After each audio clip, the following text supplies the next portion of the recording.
이번에는 플래시카드들을 재활용하는 방법에 대해서 설명드리겠습니다. 영유를 보내고 계시거나 아니면 영어학원 또는 엄마표로 하지만 교구를 적극적으로 구매해서 활용하시는 가정에 있어서는 이러한 플래시카드들이 이제 쌓이게 될 텐데요.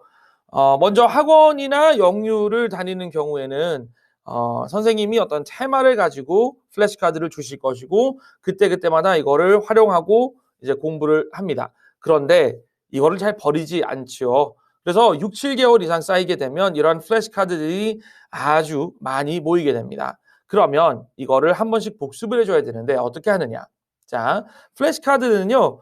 복습할 때 어떻게 놓느냐가 중요합니다. 물론 제 인스타에서 보시는 것처럼 저는 이제 일주일에 한 번씩 예를 들어서 토요일이나 일요일 날 아들, 딸 공부를 시킬 때 아침 공부를 시킬 때 이제 모든 플래시카드들을 쭉 깔아놓고 한 번씩 다 읽고 정리하는 그런 공부를 해요. 그래서 보통 그때 많게는 150장 정도까지도 이렇게 하는데 아이가 한 번 읽고 이렇게 집어넣기만 하면 되니까 금방 끝납니다.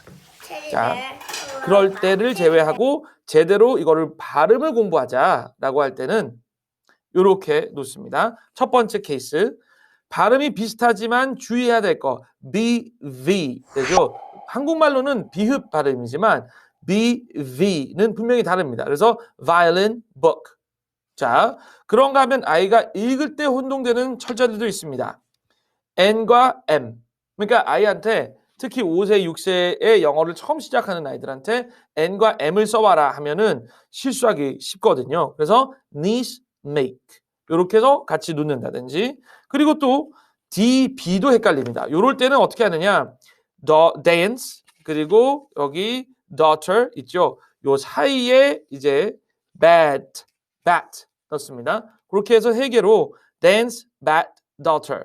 이렇게 해서 세 개를 놓거나 순서를 좀 바꿔놓으면 아이가 읽을 때 좀 더 주의하게 되고 발음에 신경 쓰게 됩니다. 물론 이게 딱 2개씩, 3개씩 놓으면 상당히 명백해지지만 단어 카드를 10개, 20개를 쫙 깔아놓은 상태에서는 아이가 하나씩 읽을 때 실수를 하게 되고 실수한 것을 바로 잡아주게 되고 하는 방식으로 읽을 때 발음을 정확하게 가르치는 방법이 되지요. 그거 이외에도요. 예를 들어서 제가 앞에서 파닉스 6단계를 얘기하면서 그런 얘기를 했었죠. 단계가 올라오면서 아이가 이게 스 발음과 스트 발음은 다르다라는 거를 알게 되는 그 시기가 있다고요. 단계가 있다고요. 그래서 이런 식으로 이제 플래시카드를 한 번 썼으면 보통 학원에서 그 다음 플래시카드가 나온다든지 하게 됩니다. 그리고 가정에서 이 교구로 구매하셨더라도 한 번 그것을 아이가 읽기가 되면 그 다음부터는 색칠을 하시거나 밑줄을 그으셔서 발음이 이렇게 S로 시작하는 거라고 해서 다 똑같지 않다. 물론 stop 이렇게 되고 snake 하고 되겠지만 헷갈리네요.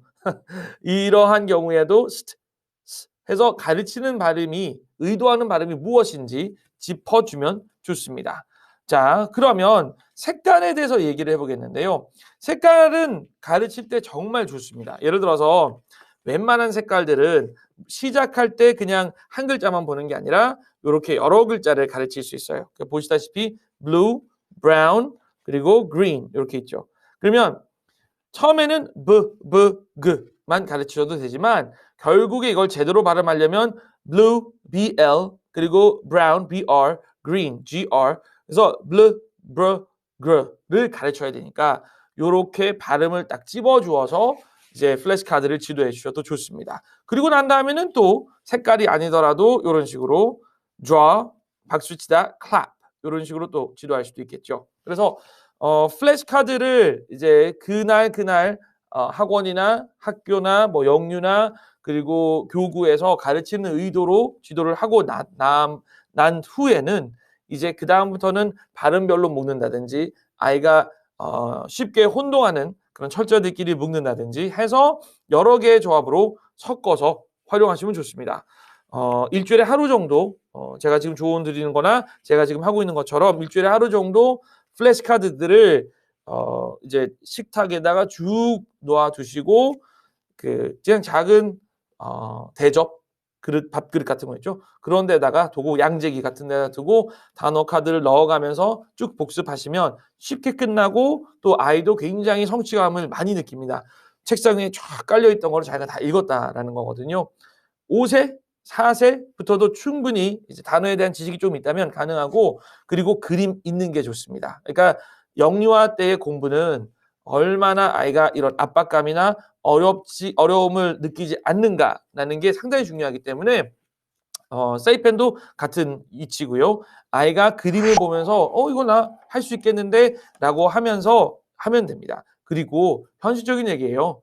단어 카드가 50개, 100개 이렇게 있는데, 또는 뭐 30개라도 아이가 현실적으로 그림만 보지는 않습니다. 그리고 초반에 그림에 도움을 받는다 하더라도 나중에 이거를 그냥 북 하는 거, 책이라고 했을 때 북이 쉽게 떠오르는 것도 상당히 그만큼 의미 있고 중요한 일이죠. 이거를 애가 할 수 있으니까 이제 내가 그러면 그림을 잘라서 단어 카드만 보여줄까? 물론 그것도 한 가지 방법이지만 굳이 영유아 때는 영어 공부를 어렵게 만드실 필요가 없습니다. 우리가 쉽게 접하게 해주고 쉽게 성취감을 느끼게 해줄수록 영어 공부가 더 할 만한 일이라고 느끼고 더 성취감을 느끼고 자기가 잘한다 느낍니다. 그래서 플래시카드 재활용법 설명드렸습니다.